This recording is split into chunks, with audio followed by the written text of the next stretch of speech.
Oh my god! Oh! Oh my fucking god!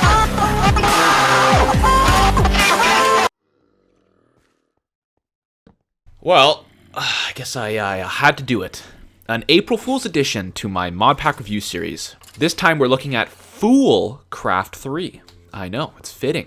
It's actually nice I get to review something like this pack, which is kind of out there, out of left field, because it's not something I would normally review. This pack, I would describe it as a little bit mental. It's kind of all over the place. It's like if you designed a mod pack and you were like, how do I make sure everyone likes it? Oh, let me include every single mod that's ever existed. That's kind of what the idea of this pack is, I think. That being said, most things in this review are going to be honest and true. I'm not gonna prank you. I'm not gonna say, you know, oh, this pack only needs 1 gigabyte of RAM to use, and that would be really funny because then people would be like, oh, let me try it with 1 gigabyte. And it wouldn't work, right? No, obviously everything I'm gonna say is gonna be pretty factual. I'm gonna have stuff running in the background, just so you can like check it out and, you know, kind of reference to what I'm talking about, and you can see what's going on in the back of the screen. That being said, do not take this pack review seriously. This is absolutely an April Fool's pack. Like, I don't know how else to describe it. There's so much random stuff that goes on. There's just like, throughout the entire time I played, I think this is the pack I died the most in for no reason. Like, I'm just walking and I find this one thing. I was like, oh, this building looks kind of cool. Walk in, pressure plate, dead. Oh, this mining tunnel looks pretty cool. Oh, yeah, let me push you down a hole. Oh, what is this cube? Maybe it'll give me something good. No, it's going to open up a hole and I'm going to fall into the core of the planet. Like, all right, let me try not to have a heart attack. Let me just continue on with what I was going to say. FoolCraft 3 is available on the Forge launcher and is updated to Minecraft version 1.12.2. FoolCraft 3 also has 3 unique game modes, which I only discovered because I died so many times on my original world that I was like, you know what? I gotta try something else. This ain't working for me. So it has the regular, like, Minecraft survival that you're used to, but it also has a game mode called The Wall, which is...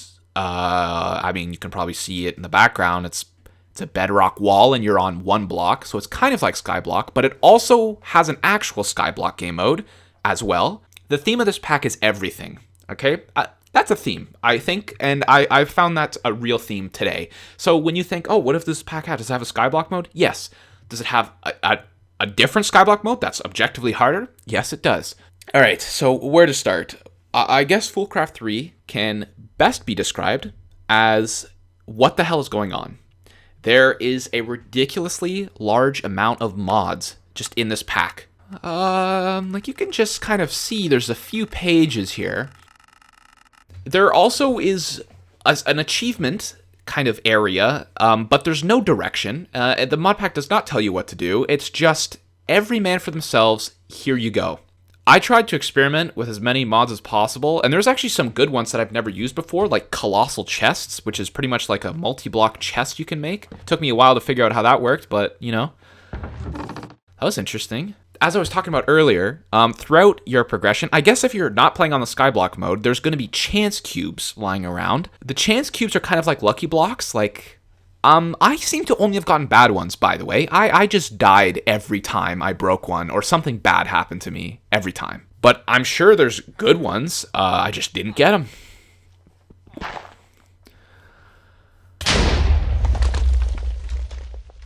Crazy, diverse dungeons and catacombs below the surface, decked out mobs, huge cave systems, magical fountains, guns, rocket launchers, grenade launchers, thermal expansion, Thaumcraft, colossal chests, more guns.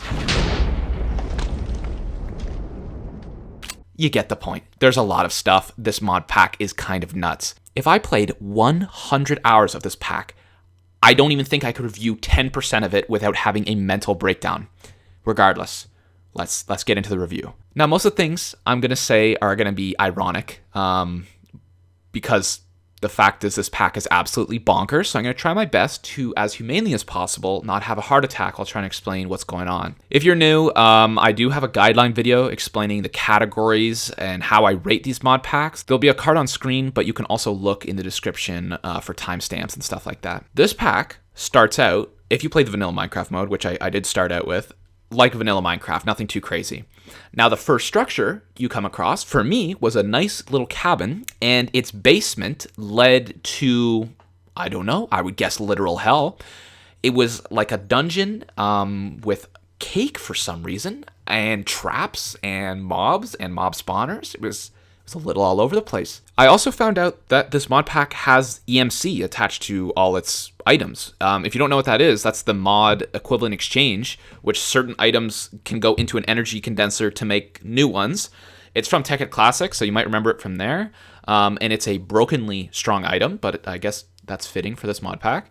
So after exploring the catacombs of my basement, I decided to go adventure out and find somewhere else to live, and I found a chance cube, my first one. I got thrown into the center of the earth. So I decided to keep exploring. I found a village with another chance cube, which I thought was going to be nice because some blocks of coal spawned. Turns out, it was not.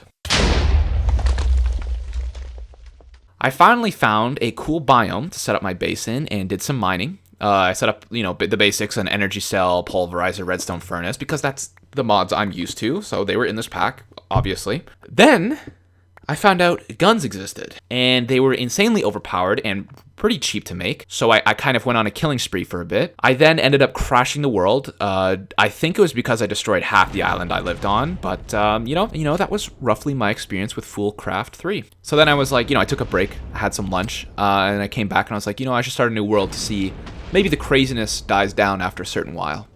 It does not. So that's my summary of what kind of stuff you'll get into if you pick up this pack. Needless to say, it was actually pretty fun, but without a doubt, a wild ride for sure. I'm going to go over my usual 5 categories now: PC specs and RAM. I'm going to evaluate the genre of the pack, if it's primarily tech, magic, whatever, the amount of content and endgame of the pack, the difficulty, and then finally my personal enjoyment of the pack. Starting with RAM and PC specs, the pack says right on the front page you need 6 gigabytes minimum to run it because of its sheer size. But you know me, I always test on 4 gigabytes, 7 gigabytes, and 10 gigabytes. So this pack actually runs pretty well on 4, even though they say to not do it. I definitely almost maxed out with my RAM. You can see in like the top right, it goes to like 80% sometimes, but it's actually okay on 4 gigabytes. I even stress tested by launching the bazooka round. It was actually pretty stable. If you aren't aware, my PC specs should be on screen now, and it will also be in the description of the video so you can see how relevant this section is to you. If your computer is significantly better than mine, this doesn't matter, and if it's way worse, then maybe this also doesn't matter. Even though the pack recommends 6 gigabytes, I think 4 actually worked fine, and I think it will work fine on most computers. 7 to 10 gigabytes, it was pretty much the same. Very smooth performance. Even with the pack this size, I'm kind of impressed. Very small FPS bumps from 4 gigabytes, which is kind of wild too. There really was not much improvement from 4 and to 7 to 10, which is kind of weird. So even though this is a pretty heavy mod pack with random stuff happening all the time, I would guess actually most computers could run this without much problem. Next thing we're going to talk about is my personal opinion of what genres I'd break down this pack into. I said at the beginning, if this pack had a genre, it would be everything, and that's exactly how I feel. I'm just going to give it the same in every category. Honestly, this pack is a pretty even balance of all the stuff across the board. There's an equal amount of tech mods, magic mods, adventure mods. I don't really know what else to say other than there's at least 10 mods for each of the categories you're seeing on screen right now. At least 10. And as I mentioned, this pack is kind of every man for themselves. Like, they drop you in and you got to figure out what to do because there's so damn much just to look at. The next category is Endgame. I don't know what's going on. I'm sorry. There's like 10 mods in here that all have like a decent endgame component of them, but they don't overlap at all. So yeah, there's an endgame, but it's not like a crazy endgame. Let me put it this way. You are not finishing this pack. You're going to have a panic attack and then give up because there's way too much stuff to do, and there's a 0% chance you or anyone you know is ever going to complete everything in this pack. So is there an end game? You're not ending this game, okay? It's not happening. Difficulty. Bro, I don't know. I died the most times I ever have on this series. So I guess, yeah, it's hard. But that completely depends on the mods you're using and interacting with. You could sit in a cave and mine the whole time, Or you could go out and adventure and risk death for reward. How difficult is FoolCraft 3? I can't answer that. I don't know. It's up to you, really. Personal enjoyment and originality.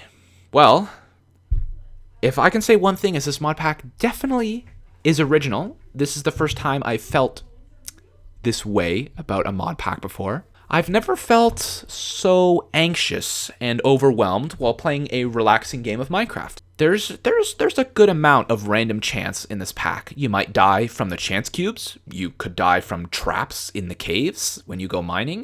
But you know what? To its credit, I did look for an absolute insane pack, and it fulfilled on that front. What I didn't even realize until after, as I mentioned, I crashed my worlds, is this pack has different preset game modes.